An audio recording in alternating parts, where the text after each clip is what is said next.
ಇನ್ನು ದುಬಾರೆ ಆನೆ ಬಿಡಾರದಲ್ಲಾದಂತಹ ದುರ್ಘಟನೆಯ ಬಳಿಕ ಅಲರ್ಟ್ ಆಗಿರುವಂತದ್ದು. ನಾಳೆಯಿಂದ ಶಿವಮೊಗ್ಗದಲ್ಲಿರುವಂತಹ ಸಕ್ರೆಬೈಲು ಆನೆ ಬಿಡಾರ ಕೂಡ ಬಂದ್. ಸೂಕ್ತ ಎಸ್ಒಪಿ ಇಲ್ಲದಂತಹ ಹಿನ್ನೆಲೆಯಲ್ಲಿ ಸಕ್ರೆಬೈಲು ಆನೆ ಬಿಡಾರವನ್ನು ಬಂದ್ ಮಾಡಲಾಗಿದೆ. ಶಿವಮೊಗ್ಗದ ಸಕ್ರೆಬೈಲು ಆನೆ ಬಿಡಾರದಲ್ಲೂ ಕಠಿಣ ಕ್ರಮವನ್ನು ಕೈಗೊಳ್ಳೋದಕ್ಕೆ ಸೂಚನೆ ಬಂದಂತಹ ಹಿನ್ನೆಲೆಯಲ್ಲಿ ಅನಿರ್ದಿಷ್ಟಾವಧಿವರೆಗೂ ಕೂಡ ಆನೆ ಬಿಡಾರ ಬಂದಾಗೋ ಸಾಧ್ಯತೆ ಇದೆ. ಯಾಕಂದ್ರೆ ಅಲ್ಲಿ ಎಸ್ಒಪಿ ಬರೋವರೆಗೂ ಈ ಸಕ್ರೆಬೈಲು ಆನೆ ಬಿಡಾರವನ್ನು ಬಂದ್ ಮಾಡಲಾಗುತ್ತೆ.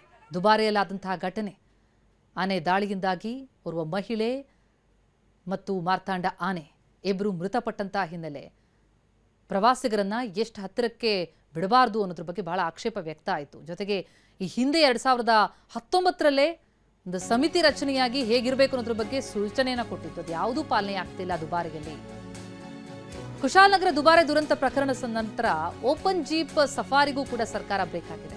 ಕೇವಲ ಬಸ್ ಸಫಾರಿಗೆ ಮಾತ್ರ ಅವಕಾಶ ಕೊಟ್ಟಿದೆ. ಓಪನ್ ಜೀಪ್ಗಳಿಗೆ ಮೆಶ್ ಅಳವಡಿಸೋದಕ್ಕೆ ಸೂಚನೆಯಾಗಿದೆ. ಎಲ್ಲ ಕಡೆ ಓಪನ್ ಜೀಪ್ ಸಫಾರಿಗೆ ನಿರ್ಬಂಧ. ಬರುವಂತಹ ಪ್ರವಾಸಿಗರ ಸುರಕ್ಷತೆಯ ದೃಷ್ಟಿಯಿಂದ ಈ ರೀತಿ ಓಪನ್ ಜೀಪ್ ಸಫಾರಿಗೆ ನಿರ್ಬಂಧ ಹೇರಲಾಗಿದೆ.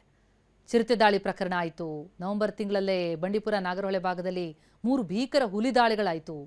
ಇದೆಲ್ಲ ಕೂಡ ಅರಣ್ಯ ಇಲಾಖೆ ಎಚ್ಚೆತ್ತುಕೊಳ್ಳುವಂತೆ ಮಾಡಿದೆ. ಅದಕ್ಕಿಂತ ಹೆಚ್ಚಾಗಿ ಈ ದುಬಾರೆ ಪ್ರಕರಣ ಒಂದು ಸೂಕ್ತವಾದಂಥ ಸೂಚನೆಯನ್ನು ನೀಡಲೇಬೇಕು. ಪ್ರವಾಸಿಗರ ಸುರಕ್ಷತೆ ಬಗ್ಗೆ ಗಮನ ಹರಿಸಬೇಕು ಅನ್ನುವಂಥ ದೃಷ್ಟಿಯಿಂದ ಈ ರೀತಿ ಒಂದು ಕಡೆ ಆನೆ ಬಿಡಾರ ಬಂದ್, ಅದರ ಜೊತೆಗೆ ಓಪನ್ ಜೀಪ್ ಸಫಾರಿಗೂ ಕೂಡ ನಿರ್ಬಂಧ.